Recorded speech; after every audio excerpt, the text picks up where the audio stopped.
Dr. Alan Wright pulled his thick coat tighter as he stepped out of the small research building. The Antarctic wind bit at his face despite the high-tech thermal gear. This was his 5th year at the Artemis Observatory, hidden deep in the frozen continent where few satellites looked and fewer people visited. It was perfect for their work. He trudged through the snow toward the main facility, a massive structure mostly buried beneath the ice. To any passing observation, it might appear to be a standard research station. In reality, it housed the most advanced listening equipment humans had ever built. The security scan at the entrance took longer than usual. Since the discovery 3 weeks ago, everything had changed. More guards, more checks, more worried faces. "Morning, Dr. Wright," said the guard, finally waving him through. "Captain Dawson is looking for you." Alan nodded and hurried inside. The temperature difference made his glasses fog immediately. By the time he could see again, Captain Olivia Dawson was already walking toward him, her military posture a stark contrast to the slouched scientists around her. "You're late," she said simply. "The weather's getting worse," Alan replied. "What's so urgent?" Instead of answering, Olivia led him down the corridor toward the central monitoring room. "We picked up more transmissions last night. Senator Harris is on his way from Washington." Alan stopped walking. "The head of the committee is coming here. Personally, the situation has escalated." The monitoring room buzzed with activity. Dozens of scientists and military personnel worked at stations arranged in concentric circles around a central holographic display. Currently, it showed the solar system with numerous highlighted points near the outer planets. Alan took his place at his station, logging in quickly. "The data streams look different from yesterday. What am I looking at?" he asked. Dr. Frank Powell, his longtime colleague, pointed to a cluster of data points.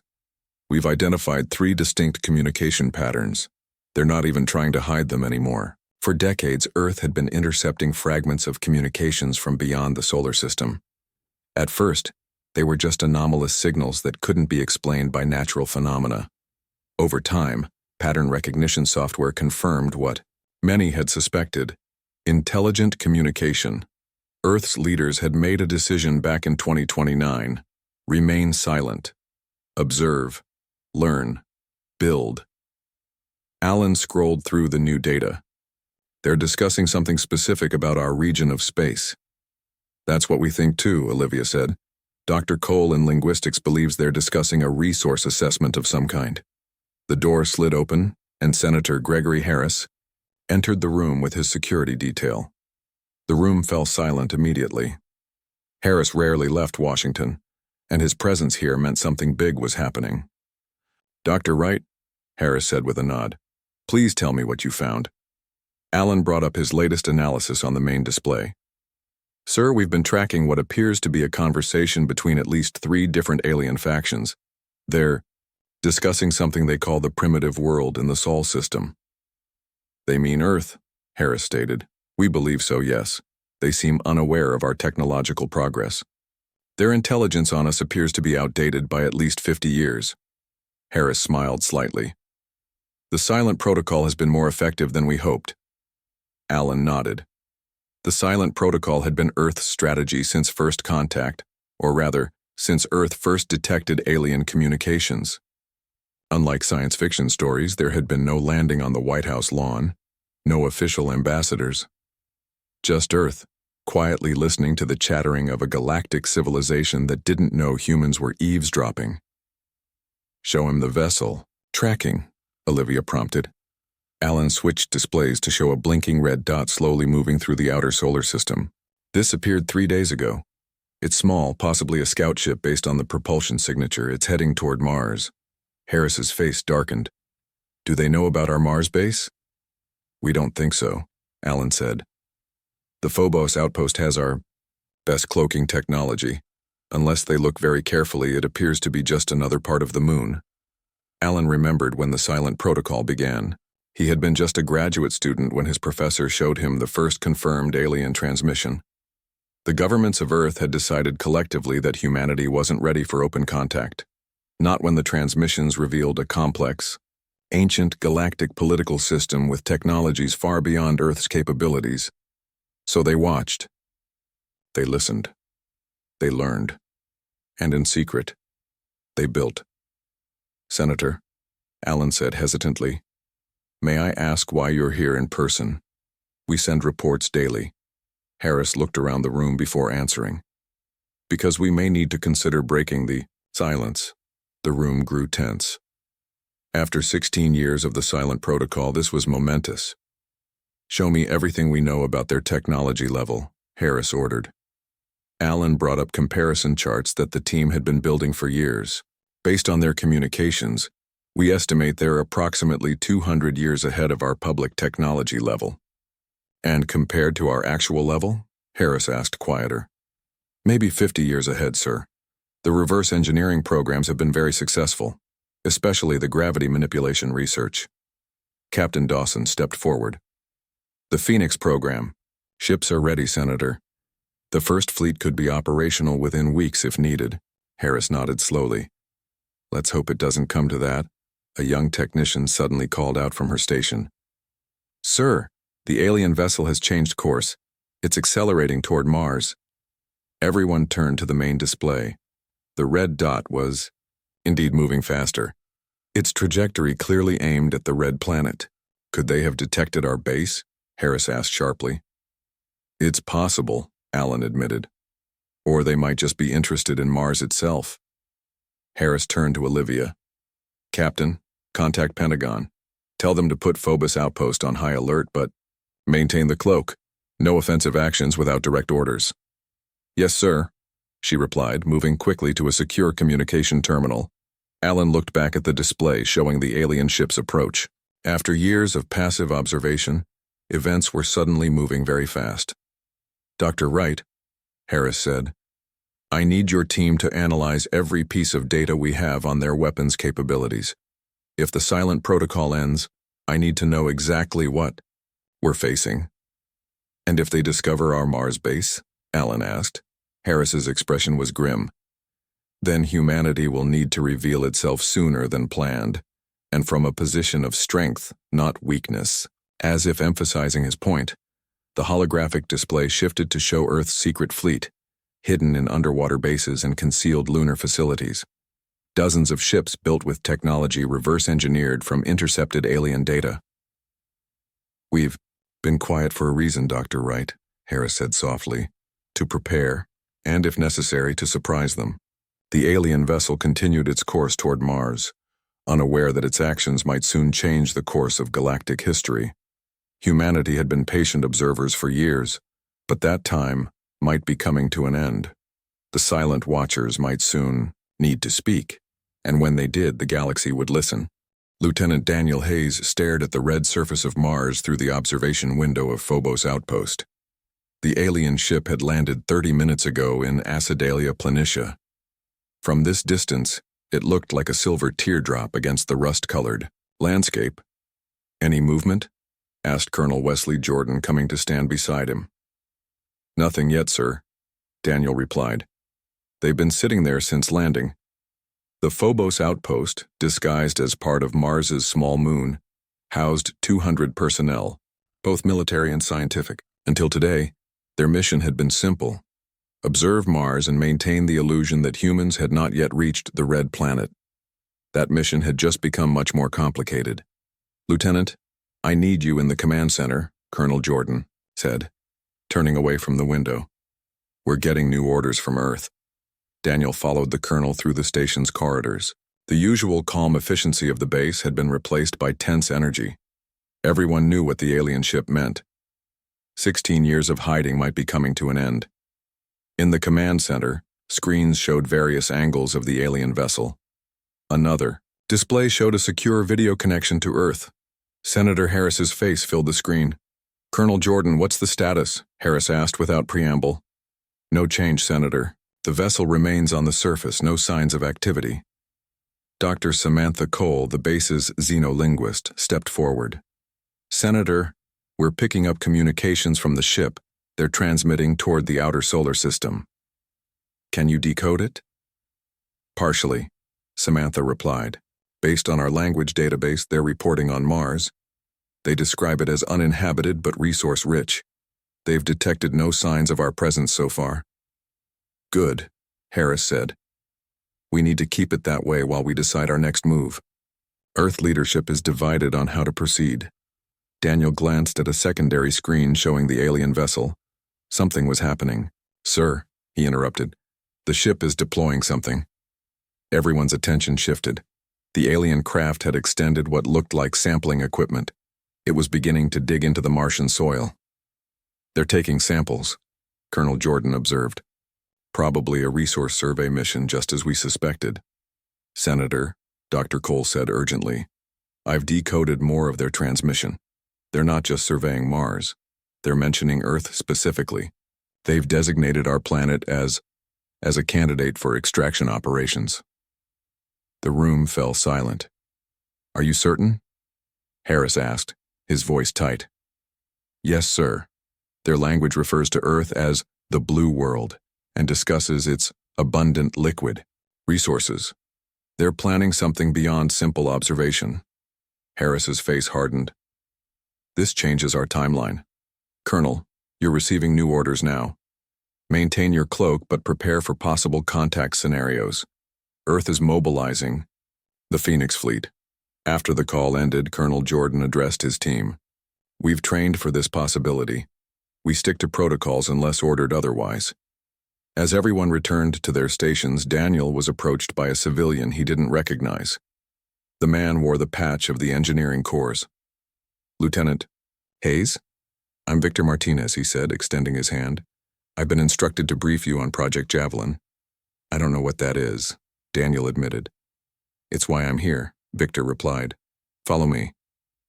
They descended to a restricted level of the outpost. Victor scanned his badge at a door Daniel had never noticed before. I've been stationed here for 3 years, Victor explained as they entered a hidden hangar, waiting for this day. Daniel stared in awe at what waited inside. A sleek black ship, unlike any human craft he'd seen before. This is the Javelin, Victor said proudly. First of the Shadow-class vessels, built with reverse-engineered propulsion systems from alien communications we've intercepted. There are 6 personnel on this base cleared to know about it. You're now the 7th. Why me? Daniel asked. Because you're the best pilot on the base, and if things go south, someone needs to fly it. Back on Earth, deep beneath the Pacific Ocean, Admiral Kate Lewis walked through the massive underwater facility known simply as the Yard. On either side of the wide corridor, through enormous reinforced windows, technicians worked on ships that would have been impossible just 20 years ago. The Phoenix fleet. Earth's secret weapon. Admiral, all captains are standing by in the briefing room, her aide reported. How many ships are ready for immediate deployment? She asked. 15, ma'am. 3 more could be ready within 48 hours. Admiral Lewis nodded. That will have to be enough. In the briefing room, ship captains both in person and via secure holographic projections waited for her. These men and women commanded vessels that officially didn't exist. Ladies and gentlemen, Lewis began, the silent protocol may be coming to an end. An alien vessel has landed on Mars. Our intelligence suggests they're planning resource extraction operations in our system, including Earth itself. She brought up images of the alien ship on Mars. We've been preparing for this day for 16 years. Earth has maintained silence while building our defensive capabilities. Now, we may need to reveal ourselves, not as the primitive species they believe us to be, but as equals who demand respect. One of the captains spoke up. Are we authorizing first strike capabilities? Not yet, Lewis replied. For now, we're moving to Jupiter's orbit as a staging area. The President and global leadership are still determining our approach, but make no mistake, we will defend our system if necessary. At Antarctica's Artemis Observatory, Dr. Alan Wright received new data from the deep space monitoring arrays. He rushed to find Captain Dawson. We have movement in the outer system, he reported. Multiple signatures matching the alien vessel that landed on Mars. They're headed inward. Olivia studied the data. How many? At least 7 ships, all larger than the Scout. They're still beyond Neptune's orbit, but they're moving fast. Could they be responding to the Scout's signal? Possibly, Alan said. Or this could be the main survey force, with the Mars landing just an advance party. Olivia immediately contacted Senator Harris, who was now back in Washington. "We've detected additional alien vessels approaching," she reported. "We need a decision on the silent protocol." Harris's face was grim on the secure video link. "The President is meeting with the Joint Chiefs now, but I can tell you this. The Phoenix fleet has been activated. The first ships launched tonight." In her private office at the White House, President Laura Bennett looked at the faces of her military advisors. The decision before her would change human history forever. "If we reveal ourselves now," General Frank Miller argued, "we do so from a position of strength. We have the Phoenix fleet ready. We have the element of surprise. But we don't know their full capabilities," countered Secretary of State Diane Watson. "The ships we've detected might be just a fraction of their forces." President Bennett studied the reports from Phobos Outpost. The alien ship was still on Mars, still unaware. It was being watched. But the information translated by Dr. Cole was troubling. These weren't peaceful explorers. They saw Earth as a resource to be exploited. "We've been silent observers for 16 years, she said finally. "Perhaps it's time the galaxy heard from us." She looked up at her advisors with determination. "Admiral, Lewis has my authorization to move the Phoenix fleet into position. If these aliens threaten Earth or any human settlement, we will respond. The silent protocol has served its purpose. Now we need to show them that humanity is not to be underestimated." As she spoke, deep beneath the Pacific Ocean, massive hangar doors were opening. The Phoenix fleet was about to take flight. Earth's long silence was coming to an end. Admiral Joseph Clark stood on the bridge of the EFS Horizon, the flagship of Earth's Phoenix fleet. Through the main viewport, Jupiter's massive form dominated the view. The fleet had positioned itself near Europa, using the radiation belts of the gas giant to help mask their signatures. "All ships report ready, Admiral," his executive officer, Commander Ryan Phillips, announced. Joseph nodded. 15 ships, each carrying technology that most of humanity didn't even know existed. For 16 years, Earth had intercepted alien communications, studied their technology from afar, and built these vessels in secret. Now they would see if it was enough. "Status of the alien vessels?" Joseph asked. 7 ships still approaching from the outer system. The scout on Mars hasn't moved.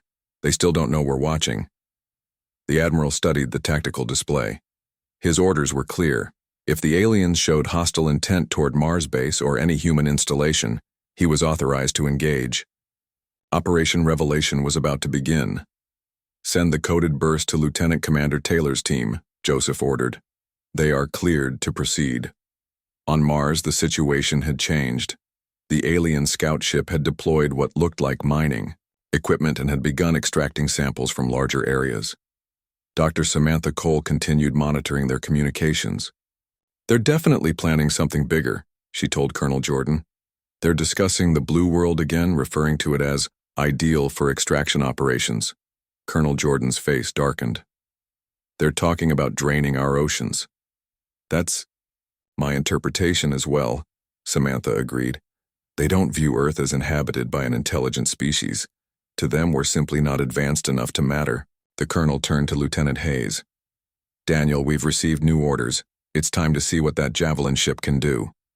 In the hidden hangar, Daniel and Victor prepared the sleek black vessel for its first real mission. 6 other crew members joined them, all specially trained for this moment. "The ship has a full cloaking system," Victor explained. "They shouldn't be able to detect us, even at close range." Daniel settled into the pilot's seat, feeling the strange controls beneath his fingers. Despite looking alien, they responded perfectly to his touch. "Mission parameters?" he asked Colonel Jordan through the comm. "Observation only. Get close to the alien ship, but do not engage unless they detect you. We need to know their capabilities." The hangar bay depressurized, and a hidden door in the Phobos moon surface slid open. The Javelin slipped out silently, its dark hull nearly invisible against the blackness of space. As they approached the Martian surface, Daniel was struck by how vulnerable the alien ship looked.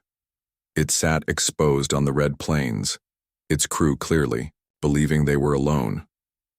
"I have visual," Daniel reported. "No signs they've detected us." On the far side of Mars, completely hidden from the alien scout, something else was happening.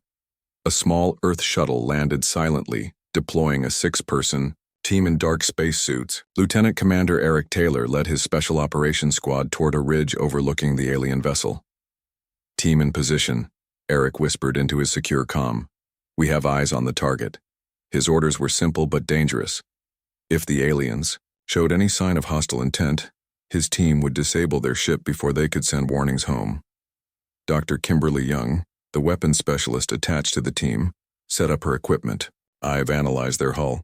The weak points appear to be near their propulsion system." Back at Jupiter, Admiral Clark received a signal from Earth.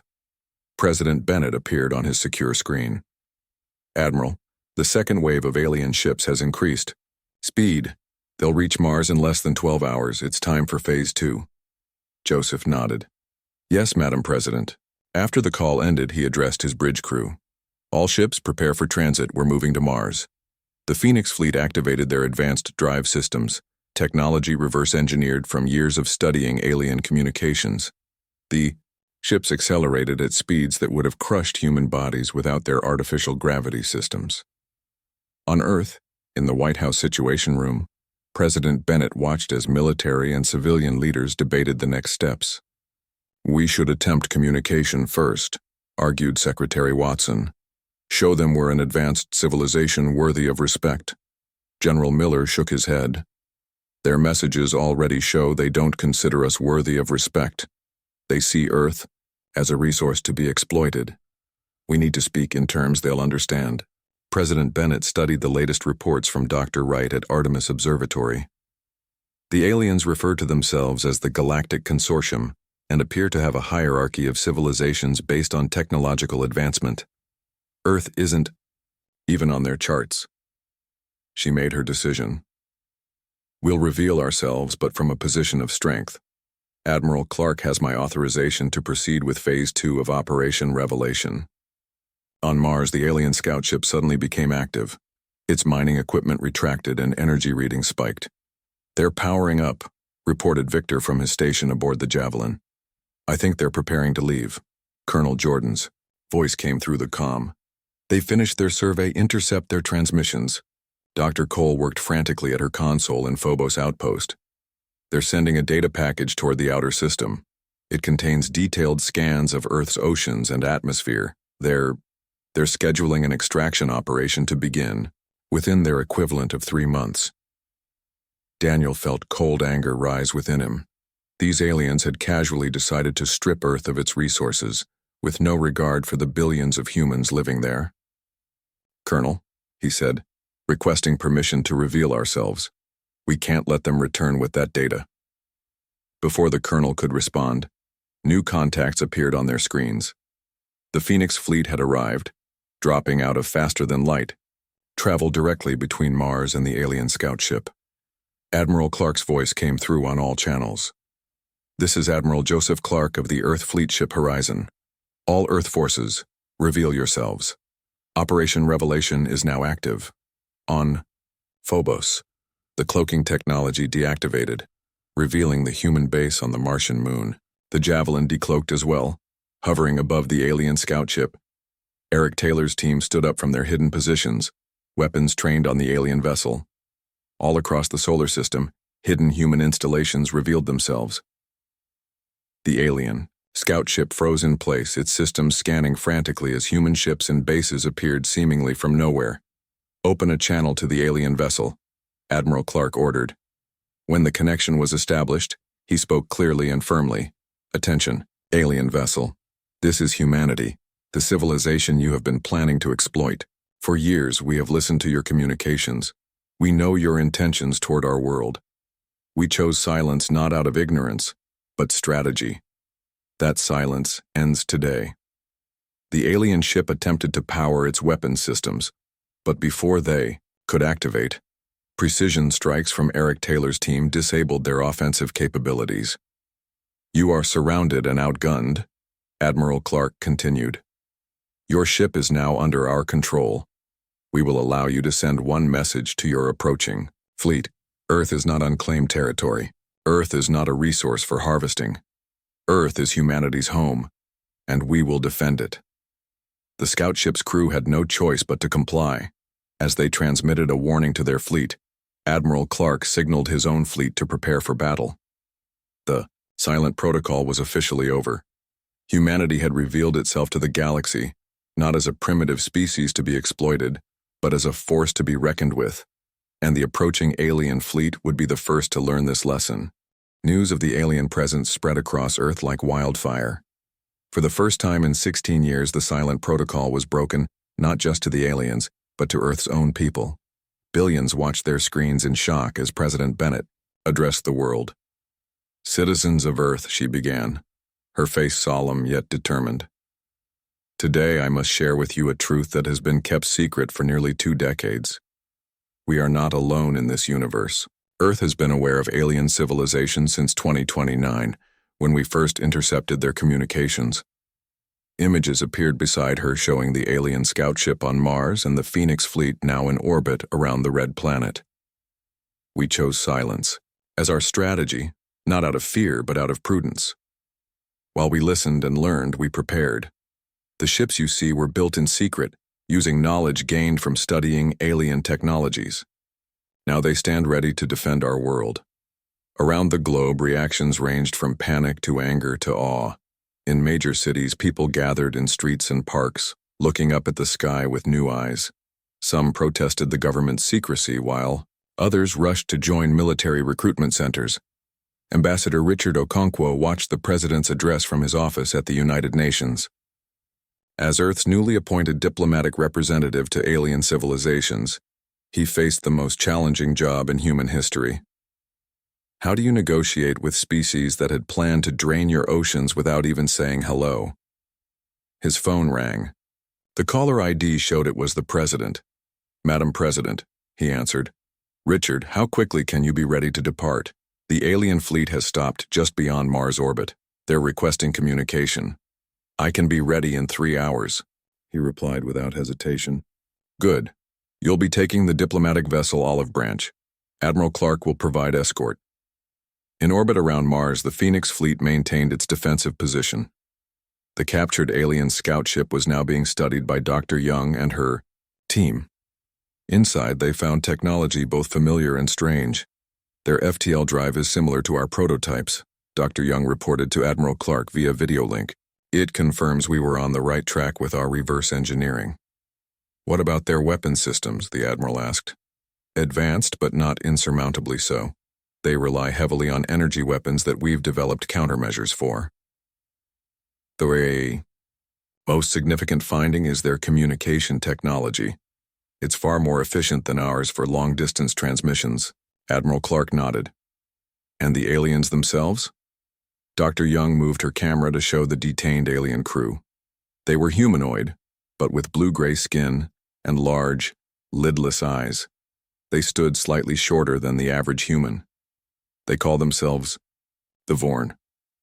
According to Dr. Cole's translations, they're not the highest species in their hierarchy. They answer to others. Commander Nicole Taylor entered Admiral Clark's office aboard the Horizon. "Sir, we've detected a new ship approaching from Earth. IFF identifies it as the Olive Branch." Joseph smiled slightly. "Right on schedule. Prepare to receive Ambassador Okonkwo." The Olive Branch was unlike the military vessels of the Phoenix fleet. Designed specifically for first contact scenarios, its hull was white and sleek, with the United Nations emblem prominently displayed. It carried no obvious weapons, though Admiral Clark knew it had defensive capabilities hidden beneath its peaceful exterior. As it approached the fleet, 7 alien vessels maintained position at the edge of Mars orbit. They had arrived hours earlier, stopping abruptly when they received the message from their captured scout ship. "The alien fleet is scanning us," reported Commander Phillips. "They seem particularly interested in the Olive Branch." "Let them look," Admiral Clark replied. "That's the point." On board the Olive Branch, Ambassador Okonkwo prepared for humanity's first official diplomatic contact with an alien civilization. He studied the information Dr. Cole had provided about Vorn culture and language. "Their society is hierarchical," Dr. Cole explained via video. They rank civilizations by technological advancement and resource control. They genuinely didn't consider us worth talking to before. And now? Richard asked. Now they're confused. Our technology shouldn't exist according to their understanding. Technically, we've jumped several tiers in their hierarchy overnight. Richard nodded. Then we need to establish clearly where we stand. We're not asking for admission to their club. We're announcing our presence as equals. The communication officer interrupted. Ambassador, we're receiving a transmission request from the alien fleet. Richard straightened his tie. Accept it. The screen flickered to life, showing a Vorn with elaborate markings on its face. When it spoke, Dr. Cole's translation software converted its clicking language to English. This is Fleet Commander Zix of the Galactic Consortium Exploration Division. We request explanation for the capture of our research vessel and the unexpected presence of advanced technology in this system. Richard stood tall. I am Ambassador Richard Okonkwo of Earth. Your research vessel was planning an unauthorized resource extraction operation on our home world. We responded accordingly. The alien's large eyes blinked rapidly. Your species was categorized as pre-spaceflight primitive. Our records show no evidence of your technological capabilities. That was by design, Richard replied.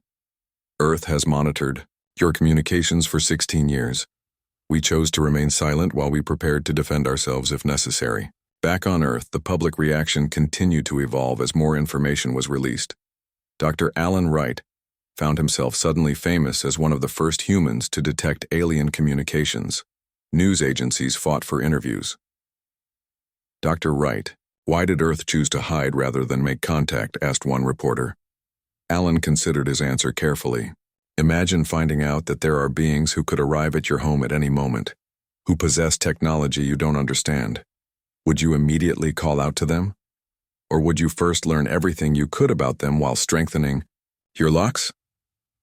In cities worldwide, telescopes sold out as people pointed them toward Mars, hoping for a glimpse of the historic confrontation.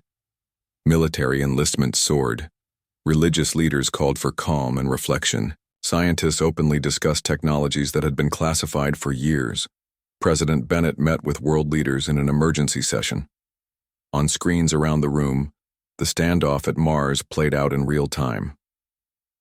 The alien fleet is holding position, General Miller reported. They've requested time to consult with higher authorities. Which means what exactly? Asked the British Prime Minister. They're calling their bosses, Secretary Watson translated. According to Dr. Cole, the Vorn are middle management in the Galactic Consortium. They need instructions on how to handle us. President Bennett smiled slightly. Let them call. Meanwhile, our position grows stronger by the hour. She wasn't exaggerating. 3 more Phoenix ships had joined the fleet, with others preparing to launch. Earth's orbital defenses, hidden for years, were now fully activated. On the Olive Branch, Ambassador Okonkwo received a new transmission. This time, the Vorn on screen had different markings, more elaborate and colorful. I am High Counselor Reth of the Galactic Consortium Central Authority. Your world's situation is unprecedented. We request a formal meeting to discuss Earth's status. Richard had been briefed for this moment. The United Nations of Earth accepts your request. We propose neutral space for this meeting. Acceptable, the alien replied. We will send coordinates. As the transmission ended, Richard contacted President Bennett immediately. Madam President, they've agreed to formal diplomatic talks. This is a major step. They're treating us as equals now. The president's expression was both relieved and determined. Well done, Richard. But remember, we negotiate from strength, not gratitude. Earth will take its place among the stars on our terms, not theirs. As night fell across different time zones on Earth, people looked up at the stars with new awareness. The universe had suddenly become much larger and closer all at once. Humanity's long silence had ended, and its voice would now be heard across the galaxy. The meeting place chosen for humanity's first official diplomatic contact with the Galactic Consortium was a newly constructed space station orbiting between Neptune and Uranus. Both sides had agreed to this neutral location, far enough from Earth to ease alien concerns but still within humanity's defended territory. The station itself was a marvel of engineering, built in secret years earlier as part of Earth's preparations. Its existence had been another card held close to humanity's chest, only revealed when needed. Ambassador Richard Okonkwo stood in the station's central chamber, watching as the alien delegation arrived. 6 different species entered, led by the blue-skinned Vorn, but including others humanity had never seen before. Some floated rather than walked. Others moved on multiple limbs. All regarded the humans with expressions Richard couldn't fully interpret. President Bennett had traveled to the station personally, along with representatives from every major Earth nation. Dr. Alan Wright and Dr. Samantha Cole were present as scientific advisors. Admiral Clark and Captain Dawson represented the military. High Counselor Reth, the Vorn leader, stepped forward. The Galactic Consortium acknowledges the United Nations of Earth as a spacefaring civilization. The translation. Devices carried by both delegations converted his clicks and whistles to smooth English. President Bennett nodded formally. Earth acknowledges the Galactic Consortium and welcomes this opportunity for peaceful dialogue. The formalities continued, but tension filled the air. This was not a meeting of friends, but of powers sizing each other up. Eventually, the real negotiations began. Both delegations moved to a large circular table designed to accommodate the various alien physiologies. "Your sudden appearance as an advanced civilization is unprecedented," said Reth. "Our records show Earth as pre-space flight just 20 of your years ago." "Your records were incomplete," Richard replied diplomatically. "Earth chose a path of silent development." A tall insectoid alien leaned forward. The translation identified him as Ambassador Kezet from the Trill Collective. "Unprecedented is a polite word. Some members of the consortium view your secrecy as deception, as a potential threat." Admiral Clark spoke up. "If monitoring communications and developing defenses is threatening, what would you call planning to drain a planet's oceans without contacting its inhabitants?" The alien shifted uncomfortably. A small floating being with crystalline features glowed slightly as it spoke. "The misclassification of Earth was unfortunate. Resource assessment protocols are being reviewed." Dr. Wright couldn't contain himself. "Misclassification? You are going to treat our world like an uninhabited resource depot." President Bennett raised a hand slightly, calming her team. "What matters now is moving forward. Earth wishes to establish its position in galactic affairs clearly." High Counselor Reth tapped his long fingers on the table. "The consortium ranks civilizations by technological advancement, territory controlled, and resource access. Based on what we've seen, Earth would qualify as a Tier 3 civilization." "That's generous," said another alien, this one reptilian with scales that shifted colors as it spoke. "Many would place them at Tier 4 given their limited territory." Richard leaned forward. "Earth doesn't seek classification within your system. We propose recognition as an independent power with full sovereign rights to Sol system and all its resources." The aliens exchanged glances. Such a declaration bypassed their entire hierarchical structure. "Impossible," said the reptilian alien. "All civilizations must be properly categorized." "Earth is not asking," President Bennett said firmly. "We are informing. Sol system is humanity's home and under our protection. Any unauthorized entry or resource extraction will be considered a hostile act." While the negotiations continued, on the station, back on Earth, humanity was transforming. The revelation of alien life and the existence of the Phoenix Fleet had sparked a global revolution in thinking. Old conflicts seemed petty in the face of a galaxy filled with other intelligent life. Research that had been classified was now shared openly, accelerating technological advancement. The first commercial ships using reverse-engineered alien drive systems were already under construction. Lieutenant Daniel Hayes had become something of a celebrity after footage leaked of the Javelin's confrontation with the alien scout ship. He now led a training program for pilots of Earth's expanding fleet. Dr. Young continued her study of alien technology from the captured scout ship. Each day brought new breakthroughs that would have taken years to achieve otherwise. At the space station, the negotiations had reached a critical point. Several consortium members had arrived in the system, their massive ships keeping a respectful distance but clearly visible as a show of force. Earth had responded by revealing more of its hidden capabilities. Defense platforms around key planets activated their cloaking devices. The full Phoenix fleet, now numbering 30 vessels, formed a protective ring around Earth. "This posturing is unnecessary," Reth said during a tense session. "We disagree," Admiral Clark replied. "History shows that respect often follows demonstration of strength." Finally, after 7 days of negotiations, an agreement was reached. The Galactic Consortium would recognize Earth as a sovereign power with full rights to the Sol system. Exchange: Earth would allow regulated trade and cultural exchange with consortium members. As the documents were prepared, Richard spoke privately with President Bennett. "They're still underestimating us," he said quietly. She nodded. "Let them. It gives us time to continue building our position." When the formal signing ceremony began, President Bennett addressed both the alien delegation and the billions watching from Earth.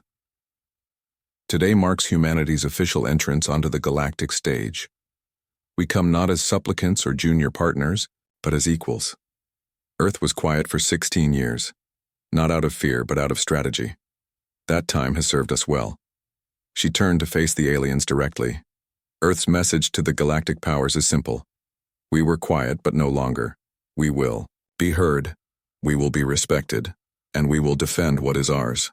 The signing proceeded, broadcast across Earth and transmitted to consortium worlds. Humanity had achieved in days what most species took centuries to accomplish. 3 months later, the first official Earth embassy opened on Vorn Prime. Ambassador Okonkwo led the delegation, which included Alan Wright and Samantha Cole as cultural and scientific attachés. On the same day, Earth launched its first long-range exploration vessels.